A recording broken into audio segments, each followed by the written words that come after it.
مقام حبیب ہے۔ اعوذ باللہ من الشیطان الرجیم، بسم اللہ الرحمن الرحیم۔ خواتین و حضرات، السلام علیکم ورحمۃ اللہ وبرکاتہ و مغفرتہ۔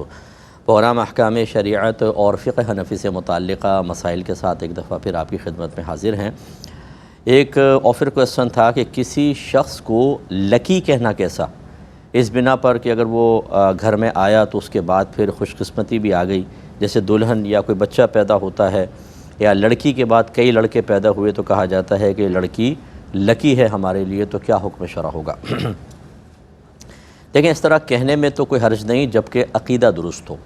عقیدہ یہ ہے کہ اصل دینے والی ذات اللہ تبارک و تعالیٰ کی ہے، وہی انعامات دیتا ہے، اسی نے ازل سے فیصلے کیے تھے۔ ازل مینس ہمیشہ سے، جب اللہ کے علاوہ مخلوق پیدا ہی نہیں ہوئی تھی، صرف ذات اور صفات باری تعالیٰ تھیں۔ وہ علم چونکہ اور ارادہ اور قدرت، یہ سب اللہ تعالیٰ کی صفات ذاتیاں ہیں۔ جب اللہ ہمیشہ سے ہے، صفات بھی ہمیشہ سے ہیں، تو اس کو ارادہ ازلی یہ تھا کہ وہ ہمیں یہ انعام دے گا۔ لہذا کسی شخص کی وجہ سے ہم کہیں کہ یہ نہ ہوتا تو شاید نہ ملتا، یا یہ ہے اسی وجہ سے ملا ہے، ایسا نہیں ہوتا، وہ تو اللہ کے ارادہ ازلی سے ہوتا ہے۔ پہلی بات یہ ہے۔ دوسری بات یہ ہے کہ ہاں، یہ ضرور ہے کہ ہمارے نبی کریم صلی اللہ علیہ وسلم نے خوش گمانی سے منع نہیں فرمایا۔ مثال کے طور پہ کوئی قبیلہ بنی اسلم کا اگر کوئی شخص آیا تو سرکار سے ثابت ہے کہ آپ نے فرمایا اسلم چونکہ سلامتی سے نکلا ہے، اس کا مطلب ہے کہ سلامتی آئے گی۔ تو خوش گمانی کرنا یہ منع نہیں ہوتا، ہاں بدشگونی لینا منع ہوتا ہے۔ جیسے کوئی آیا تو کہ یار یہ تو بڑا منحوس ہے، جب آئے گا کوئی نہ کوئی نقصان کرے گا، فلاں کو میں صبح دیکھ لوں سارا دن خراب گزرتا ہے، معاذاللہ ایسا یہ بالکل نہیں ہے۔ لیکن اب اس طریقے سے کسی شخص کو لکی کہنا، یہ اس انداز سے کہہ سکتے ہیں کہ اصل تو اللہ کا فضل و کرم ہے، لیکن بظاہر ظاہری سبب اور وسیلہ ہمیں یہ نظر آ رہا ہے، اس وجہ سے اس کی طرف لکی ہونے کی نسبت کر دینے میں حرج بھی نہیں ہے۔ لیکن یہ نہ سمجھیں کہ اس کی وجہ سے ہی ہوا ہے اور اس کا پھر نتیجہ نکلے کہ اسے سب پر فوقے دینا شروع کر دیں۔ اور پھر ہمارے ہاں تو یہ ہوتا ہے اگر کسی نے منہ سے کچھ کہہ دیا اور ہماری مراد پوری ہو گئی تو بس پھر وہ اللہ کا ولی بھی ہے، ہر چیز میں اسی سے مشورے اور اسی سے پھر گائیڈ لائن لینے کی کوشش کرتے ہیں، چاہے وہ علم دین کا حامل ہو یا نہ ہو، یہ بھی درست نہیں ہے۔ اور اسی طرح مطلب کسی کو طرف اس طرح کی نسبت کرنے میں یہ بھی دیکھ لیں کہ گھر کے کسی دوسرے فرد کی دل آزاری تو نہیں ہو رہی۔ جیسے اپنے بچے ہیں، ایک بچے کو کہا یہ بڑا لکی ہے اور باقی کو اشارہ نہیں کیا تو سارے سمجھیں گے کہ ہم شاید ایسے نہیں ہیں اور یہی ہے، تو ہم پھر اس کو زیادہ فوقیت دینا شروع کر دیتے ہیں، بچے احساس کمتری کا شکار ہو جاتے ہیں۔ ایسی ساس نے ایک بہو کے بارے میں کہا یہ ہمارے لیے بڑی لکی تھی بھائی، اس کا مطلب ساروں میں ایسا کچھ بھی وصف نہیں تھا، تو وہ سب جیلسی میں مبتلا ہو جاتی ہیں۔ اس کا بھی بہت زیادہ خیال رکھا جائے۔ یہ کہتے ہیں کہ میں ایک اسکول ٹیچر ہوں اور میرا اسکول تقریباً یہ جو مسجد ہے یہ تقریباً 21 کلومیٹر دور ہے میرے اسکول سے، اور اگر میں جمعہ کی نماز کے لیے جب میں جاؤں تو بہت مشکل ہو جاتا ہے کہ اسکول چھوڑ کے جا نہیں سکتا ہوں، اور پیچھے چیکنگ کرنے والے بعض اوقات آ جاتے ہیں۔ یہ ہمارے ملک کا نہیں ہے، کسی اور ملک کا ہے۔ تو یہ کہتے ہیں کہ میرا اسکول 21 کلومیٹر دور ہے اور اسکول سے مسجد 4 کلومیٹر دور ہے، 4 کلومیٹر، تو کیا حکم شرع ہوگا؟ دیکھیں، سب سے پہلے دیکھا جاتا ہے کہ کیا آپ دوسری جاب کر سکتے ہیں کہ نہیں۔ اگر دوسری جاب آپ کو مل سکتی ہے جس میں آپ اللہ تبارک و تعالیٰ کی ڈیوٹی بآسانی پوری کر سکتے ہیں، یعنی فرائض وغیرہ، تو پھر یہاں سے چھوڑ کر وہاں جانا واجب ہے، چاہے یہ گورنمنٹ جاب ہو، اس کو چھوڑنا واجب ہو جائے گا۔ یہ نہیں کہ جی گورنمنٹ جاب ہے میں چھوڑ کر جاؤں گا تو بعد میں پینشن وغیرہ کے مسائل ہوں گے، چھوڑ دیں عارضی فائدے کو، چاہے پرائیویٹ جاب کر لیں، لیکن آپ کو جمعہ پڑھنا چاہیے۔ لیکن اگر ایسی صورتحال ہے کہ اس جاب کے علاوہ کوئی اور جاب آپ کے پاس نہیں ہے اور کوئی مطلب اچھی جاب ملنے کا معاملہ بھی نہیں ہے اور آپ ہی گھر کے کفیل ہیں، اور اگر آپ جاب چھوڑ دیں گے تو سخت مالی پریشانی میں مبتلا ہو جائیں گے، گھر والے بھی دستے سوال دراز کرنے پر مجبور ہو جائیں گے، تو پھر اللہ تبارک و تعالیٰ لا یکلف اللہ نفسا الا وسعها، اللہ تعالیٰ کسی جان کو اس کی ہمت سے زیادہ آزمائش میں مبتلا نہیں کرتا۔ اس میں پھر یہ ہو سکتا ہے کہ آپ کو یہ فیصلہ آپ کے حق میں فیصلہ کیا جائے کہ آپ جمعے کی جگہ ظہر پڑھ لیں، تو یہ آپ کو رخصت ملے گی، اور اللہ تعالیٰ سے توبہ بھی کیجیے گا اور دعا کیجیے گا اللہ تعالیٰ کو دوسرے کسی مقام پر اچھی جاب دلوا دے۔ لیکن اگر یہ معمولی سا عذر ہے جیسے میں نے عرض کیا، تو پھر آپ کے لیے یہاں سے مطلب جمعہ ترک کرنا جائز نہیں ہوگا اور آپ گناہگار ہوتے رہیں گے۔ یہ کہتے ہیں کہ میری زوجہ کا نام آفرین ہے، لیکن اس نے خود اپنا نام نازمین ایسے ہی رکھ لیا ہے، تو اب شوہر کہتا ہے کہ میں نے ایک دفعہ یہ کہہ دیا کہ میری بیوی نازمین کو طلاق، اصل نام نہیں لیا، تو کیا حکم شرع ہوگا؟ دیکھیں، جب طلاق دی جاتی ہے تو بیوی کی طرف کسی بھی طریقے سے اس کی نسبت ظاہر ہونی چاہیے۔ مثال کے طور پر اگر کوئی صرف یہ کہے طلاق، تو بھئی کس کو طلاق؟ یہ تو بیوی کی طرف کوئی نسبت نہیں ہے۔ لیکن اگر بیوی کو سامنے بیٹھی ہوئی تھی کہا اس کو طلاق، یا مخاطب کر کے کہا تجھے طلاق، یا بیوی کا کوئی نک نیم ہوتا ہے، کوئی پیار سے نام رکھا ہوتا ہے، یا اصل نام، یا جیسے آپ نے کہا اگر وہ نام لے کر کے جس سے بیوی کو پہچانا جا سکتا ہے تو بالکل طلاق واقع ہو جائے گی۔ یہ کسی نے نہیں کہا کہ اصلی نام لیں گے تو طلاق ہوگی ورنہ نہیں، اصل تو بیوی کی طرف نسبت۔ اور جب آپ خود کہہ رہے ہیں میں نے اپنی بیوی کو طلاق دی ہے لیکن نام اصلی نہیں لیا، اس کا مطلب ہے آپ خود اس نسبت کا اقرار کر رہے ہیں کہ بیوی کو ہی طلاق دینا مقصود تھا لیکن اصلی نام نہیں لیا۔ تو چاہے آپ نقلی نام لیں، پیار والا نام لیں، نیا نام لیں، لیکن چونکہ بیوی کی طرف نسبت ثابت ہو گئی لہٰذا یہ طلاق واقع ہو جائے گی۔ اور آئندہ اس چیز کے لیے جو باقی بہن بھائی ہمارے دیکھ رہے ہیں وہ ان چیزوں سے ذرا درس حاصل کریں کہ بسا اوقات علم دین نہ سیکھنے کی بنا پر ہمیں کاموں کے انجام کے بارے میں واقفیت حاصل نہیں ہوتی۔ نتیجہ نکلتا ہے کہ ہم کوئی عملی قدم اٹھا لیتے ہیں، بعد میں پتہ چلتا ہے کہ وہ عملی قدم شرعی لحاظ سے خود ہمارے خلاف ہو گیا۔ اس وقت پھر ہم عذر بیان کرنے کی کوشش کرتے ہیں، جی مجھے نہیں معلوم تھا، میری تو ایسی نیت نہیں تھی۔ تو بعض اوقات نامعلوم ہونا، یعنی جس کو ہم جہالت سے تعبیر کرتے ہیں، یا نیت کا نہ ہونا، یہ مسئلے کو نہیں بدلتا، ہر صورت میں مسئلہ ثابت ہو جاتا ہے جیسے یہ طلاق کا مسئلہ ہوگا۔ اس لیے ذرا احتیاط کیجئے اور علم دین سیکھنے کی طرف آنا چاہیے۔ یہ کہتے ہیں کہ یہ پوسٹ بہت چلی، کسی نے مجھے بھیجا، وہ بیچ میں موقع نہیں مل سکا کہ میرا پروگرام بیچ میں نہیں تھا تو میں نہیں کر سکا۔ یہ لکھا تھا پوسٹ میں، جب بہن بھائی بات کرتے ہیں تو فرشتے وقت کو روک دیتے ہیں کیونکہ اگلی زندگی میں بہن بھائی ایک دوسرے کو نہیں ملیں گے اور نہ ہی ایک دوسرے کو جانتے ہوں گے۔ پھر نیچے خود اس نے کمنٹس پڑھے ہیں کہ لکھے ہیں کہ 2 لائنز پڑھ کر آنکھیں بھیگ گئیں کہ بس اتنی سی ملاقات بہن بھائیوں کی، اس سے کیا حکم شرع ہوگا؟ تو یہ بالکل جہالت ہے، ایسی کوئی بات نہیں ہے۔ پوری فیملی انشاءاللہ عز و جل اگر حالت ایمان میں گئی ہے اور قریب قبرستان میں دفن ہے تو روحیں آپس میں ملتی ہیں سب، اور پھر میدان محشر میں بھی اللہ قریب کرے گا اور انشاءاللہ جنت میں فیملی ساتھ ساتھ ہی رہیں گی۔ اس لیے جس نے ایسا کہا یقیناً اس نے شریعت پر افتراء کیا ہے۔ افتراء معنی جھوٹ باندھ دینا، جھوٹ منسوب کر دینا۔ جب بھی آپ اخروی امور کے بارے میں کوئی کلام کریں گے، ثواب کے بارے میں، کوئی عذاب یا گناہ کے بارے میں، چاہے آپ یہ کہیں نہ کہیں کہ اللہ نے فرمایا، رسول نے فرمایا، چونکہ یہ چیزیں اپنے پاس سے ہم کہہ ہی نہیں سکتے، اللہ کی طرف سے ہی پتہ چلیں گی یا اس کے وحی سے اس کے رسول ہمیں بتائیں گے، لہٰذا انڈرسٹوڈ ہے کہ آپ یہ دعویٰ کر رہے ہیں کہ اللہ اس کے رسول نے ایسا کہا، اور اگر ایسا حقیقتاً نہیں ہے تو پھر اللہ اور رسول کی طرف جھوٹ منسوب کرنا لازم آئے گا۔ جیسے کہ اس پوسٹ بنانے والے نے مزہ تو بہت لے لیا لیکن آخرت میں جو اس کے لیے اب عذاب تیار ہوگا وہ بہت خطرناک ہوگا، تو اس لیے اس طرح کی کوئی چیز ہرگز نہ کی جائے۔ ایک کالر ہمارے ساتھ ہیں، السلام علیکم۔ وعلیکم السلام مفتی صاحب، میرے 3 سوال ہیں۔ پہلا سوال یہ ہے کہ بیوی شوہر کو لا علمی اور جہالت کی وجہ سے لگاتار طلاقیں دے رہی تھی، جبکہ عورت کے پاس طلاق دینے کا کوئی اختیار نہیں، تو شوہر بیوی کی اس لا علمی پر بطور طنز اگر اچھا کہے تو شوہر کے اس طنز پر کیا حکم شرع ہوگا؟ دوسرا سوال بھی پہلے سوال سے متعلق ہے کہ جب بیوی شوہر کو لگاتار طلاقیں دے رہی تھی تو شوہر نے بیوی کو بتایا کہ تیرے پاس طلاق دینے کا کوئی اختیار نہیں، اس وجہ سے ایک بھی طلاق واقع نہیں ہوئی اور نہ ہوگی۔ اس کے بعد اگر شوہر اس وقت یہ کہتا جبکہ اس نے ایسا کہا نہیں کہ دے خوب دے ایک بھی واقع نہیں ہوگی، تو شوہر کے یہ الفاظ کے دے خوب دے کہنے سے کیا حکم شرع ہوگا؟ تیسرا سوال یہ ہے کہ سائل کے ایک سوال کے جواب میں مفتی صاحب نے طلاق کے واقع ہونے کا فتویٰ دیا۔ تھوڑی دیر بعد سائل کے حواس درست ہوئے تو اسے یاد آیا کہ جس سوال کے جواب میں مفتی صاحب نے طلاق کا فتویٰ دیا تھا دراصل سوال کوئی اور تھا، جس پر مفتی صاحب نے کہا کہ اس پر طلاق واقع نہیں ہوگی۔ اب معلوم یہ کرنا ہے کہ پہلے سوال پر جو طلاق کا فتویٰ تھا وہ طلاق قائم رہے گی یا نہیں۔ آخری جی بولیں۔ یہ کہا کہ فرض کرو آپ نے بیوی کو طلاق دی تو بچے برباد اور 2 خاندانوں میں دشمنی ہوگی، مگر سامع خوف سے خاموش رہا، فرض نہیں کیا، تو سامع کی یہ خاموشی پر کیا حکم شرع ہے؟ نہیں، یہ آخری کویسچن دوبارہ کریں ذرا۔ جی آخری کویسچن دوبارہ کریں۔ آخری سوال یہ ہے کہ ایک شخص دوسرے شخص سے یہ کہہ رہا تھا کہ فرض کرو آپ نے بیوی کو طلاق دی تو بچے برباد اور دو خاندانوں میں دشمنی ہوگی، مگر سامع خوف سے خاموش رہا، فرض نہیں کیا، تو سامع کی یہ خاموشی پر کیا حکم شرع ہے؟ مگر کچھ مولوی حضرات الخاموشی نیم رضامندی کہتے ہیں، جس کی مثال ہجرت کی دیتے ہیں کہ جب مدینے کی بچیوں نے ڈف بجا کر حضور کا استقبال کیا تو حضور خاموش رہے۔ میں بتاتا ہوں۔